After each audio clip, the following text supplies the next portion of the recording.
Well, we're back and it's another video, and as I've said before, I keep making these for reasons I don't know. This one isn't a vehicle related one or a mechanical one, so choose whether you want to watch based on that. This is an electronic one. Now I have on my desk here this control panel. It controls most of the common things that I do, including this soldering station here and my good old Weller, which is hanging out down here. I use these two buttons here to turn on the back of the messy side of my desk, these two little remote control power points. However, quite some time ago, I got given those, and it was a set of 4, 2 of them were damaged, and there was no remote included.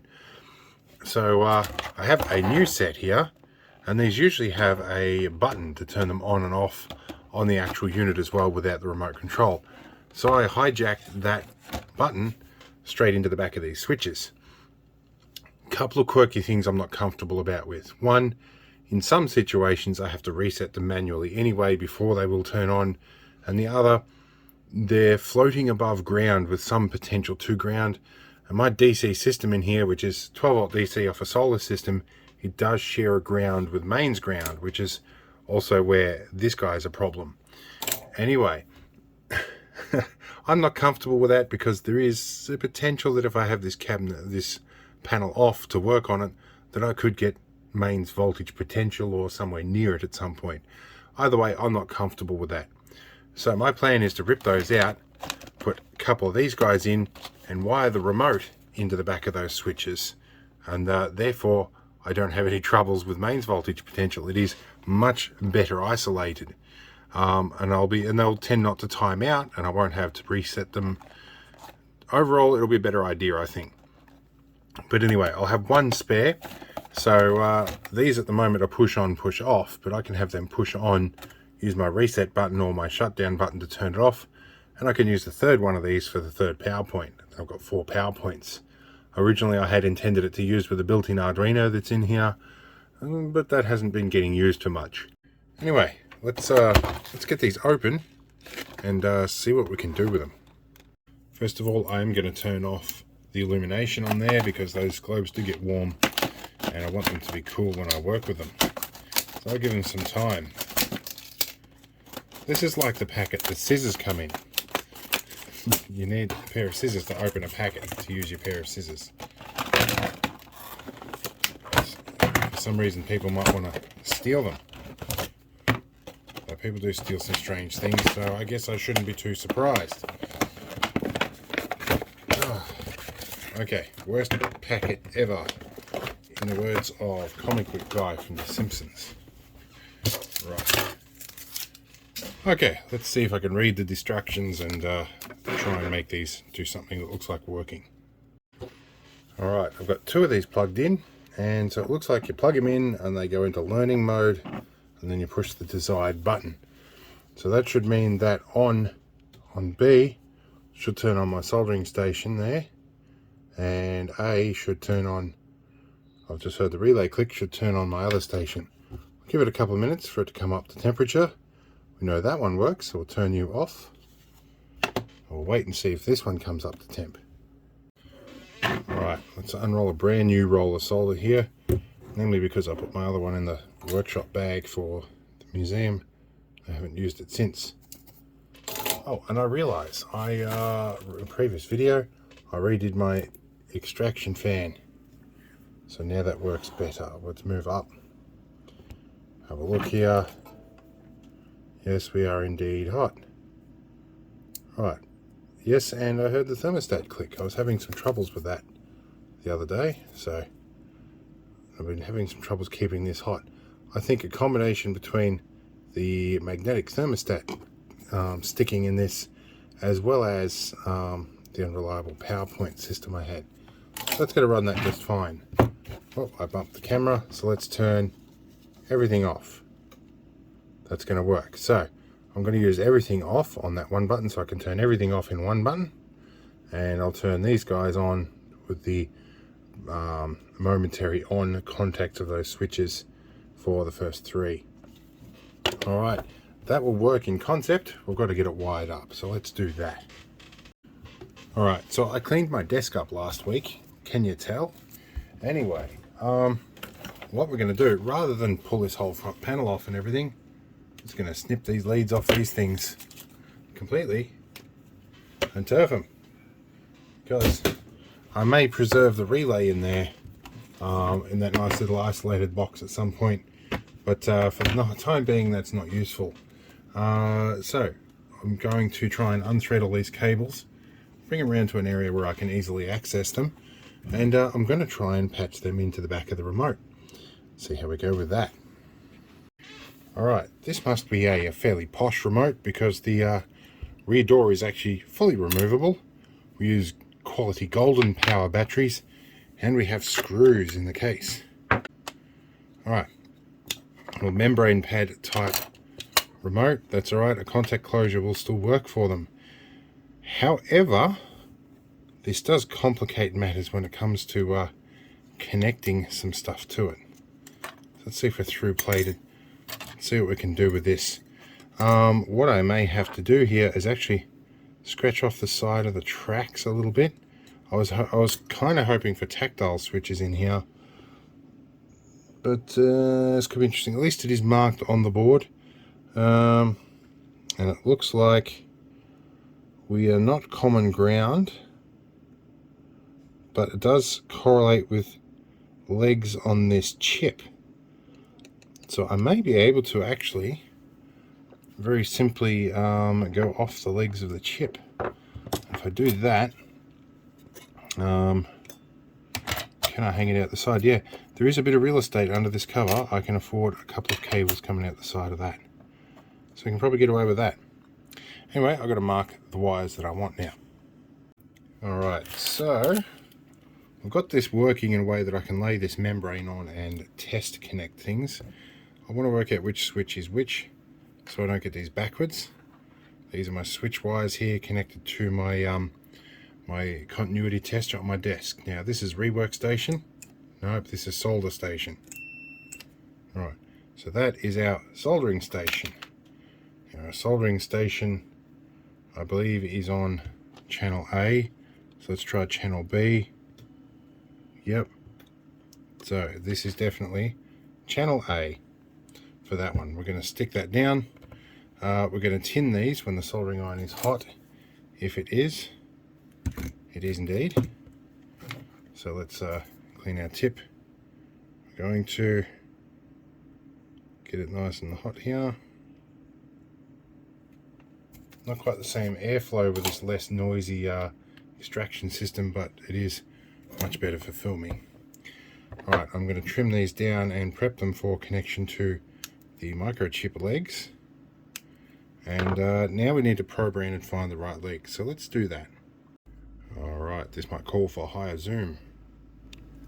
This is better. Now just looking at this, I think this central wire here is a common. So I'm going to test between these two. Yep. So it looks like it's that one there, I would guess. So I'm going to solder this on without the camera running, because guaranteed I will make a mistake otherwise. Alright, so you might have, again, my apprentice in the background here having some fun. It's proven a little problematic to try and get the pin out and nut it out behind that chip.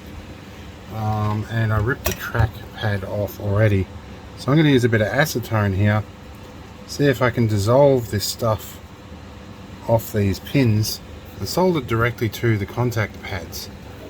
So I did buy this entirely just to do this job, so it is sacrificial, but it will be a whole lot easier to just solder directly to these two pads and make my contact closure. Well, that is not going to work. So let's get rid of our acetone off the bench and find another way. There's a couple of ways they can do this. They can put a carbon paint over a copper track, or sometimes they just paint the carbon paint straight on, but more often than not there's a copper track under here.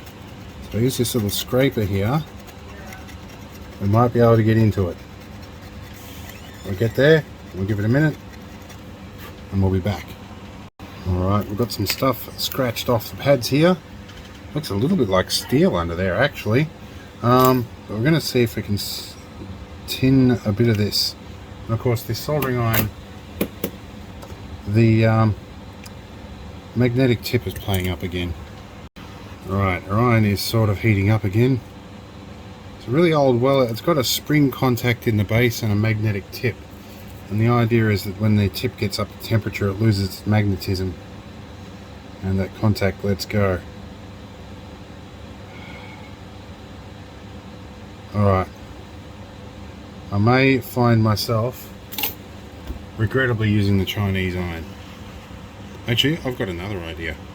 Alright, I just had to climb into the roof box of the 6-wheel drive ambulance, drag out this. I got this the other day to do a field job, but I think it'll still be, it's probably still made in China. It's probably about the right size tip for what I want to do.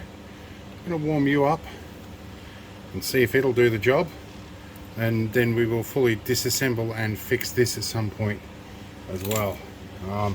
Though that is nearly 30 years old, so it doesn't owe me a cent. We may also take a tiny little dab of flux paste onto these bits, and that may help us slightly. Alright, I'll wait for that to come up to temp and we'll see how we go. Okay, the Ryobi reckons it's up to temperature. See how we go here. Try and get our solder in about the right position. Oh, that flux is nasty. We are developing a small solder bead there.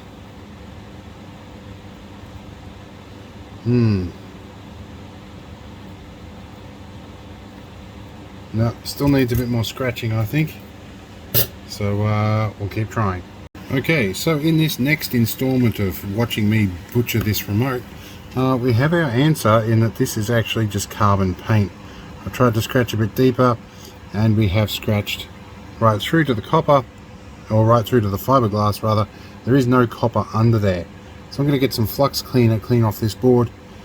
Probably our most viable option at the moment is going to be to solder directly to the tracks, which is going to be interesting because they tend to tear off, and I don't like doing that. And this is only very thin copper. I already tore a track pad off here. I got lucky and it was a piece of one of the tracks that is not connected. So we'll go up here and have a look. It was this pad right here. So that is inconsequential. It's still connected to underneath. I'm going to have to do a little bit of thinking, or I might just check the other remote and see if it's a membrane pad or a tactile switch first. Alright, so far from the prettiest job, and we had a couple of close calls. So okay, I've got some screws stuck to the end of that too. So you can see here how this pad has lifted up. It's still connected to the track. It did that literally as I was dropping hot glue on there. The hot glue is on there specifically to stop that problem. So I've got all these on here. I've got the all off, I've got the A, B and the C and the common ground set up. So that's really all I need. I need to be able to reset everything and turn 1, 2 and 3 on. That's all I need. So I've done it with some solid core strands out of a Cat 5 cable. I'm going to intersect from there. My apprentice is going a bit nuts again. So I'm going to run these probably out the holes at the top and then hot glue it on a little bit further. Hopefully it doesn't come off, but yeah, as I've learned from doing this with keyboard controllers with this same kind of membrane contact, it's exceptionally easy to rip tracks off these, and they're made cheap. But you know, I think I paid 16 bucks for this whole kit, so no love lost if it doesn't work, but we'll keep trying anyway. Alright, so this pretty rapidly became a hot glue special, as these things do, although I'm going to tuck it away out of nowhere. But now we can fold this in, tuck it in there, and we've got a board here that's a nice little breakout board, and our cables are supported at 3 different points, so the chances of ripping off the board are a bit more limited, but we're going to run with this, and I can still change the batteries.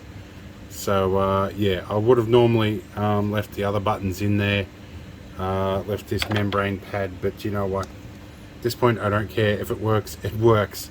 Anyway, we can let's change the view here. We'll go back out, move up. Alright, we can push a button here, that will work. We can push a button here, that will work. and that did actually turn my rework station on. So if I come around here, and that's actually turned on.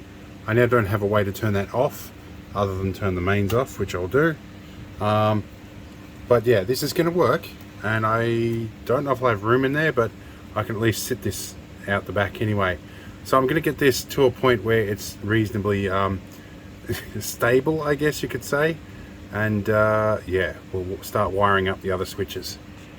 Alright, time to pull our panel off and wire up our final 2 switches. So now we need to get these 2 wires in through the back, and I think I can see a way to get them in. Number 2, here they come through. Okay, now one thing I will be using the battery iron for, we have our ground bus bar up the back there. I'll get a torch so that you can see.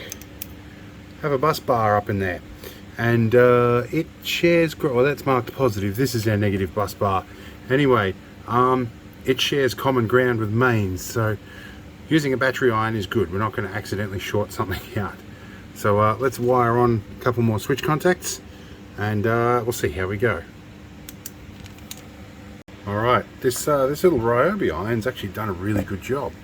I'm actually pretty pleased, although the cable could leave something to be desired, but anyway, so let's start turning some stuff on. So I want my soldering station to be channel A. I'm going to turn you on. I'm going to turn this off. We'll hear click on. So now we're going to turn on reflow station, which is over here. We're going to go rework. Should turn that on. Let's have a look. It's not coming on. It's because I just turned it off. That's why. Rework should come on. Okay, now I've plugged in a 3rd one down the side here. Let's hit that station, and that one is turned on. Now everything should come off with a reset button. Okay, everything works. Okay, that's good. I do need to check. I can hear the relay on if my good old Weller iron's going to get hot. We'll leave that go. We're going to pack up and then we'll recap. So we'll see you in a minute. Alright, I've still got the air conditioning running, but we've cleaned up and whatnot. Soldering iron should heat up fairly soon. This is a dangerous thing to do, but we have a little bit of heat in here. So there's been power into it, it's just that contact is still playing up again. Yeah, it's heating up. So we do have power. I'm just going to turn everything off. And I heard that relay click off. So it's working, and it's a lot safer than it was, although it's pretty hard to make contact with this, although there are these grounded switches here. But anyway, it's just an additional layer of safety, and I have a 3rd point that I can use. And this, maybe I can hook in line with my kid's computer. When it's time to go to bed, I can push the button on the control panel and shut her computer down. Anyway, I'm going to call it quits for the night. I need to wash all this solder and flux off my hands, and I need a break. But anyway, hope it was interesting, and we'll be back with some more interesting content soon enough.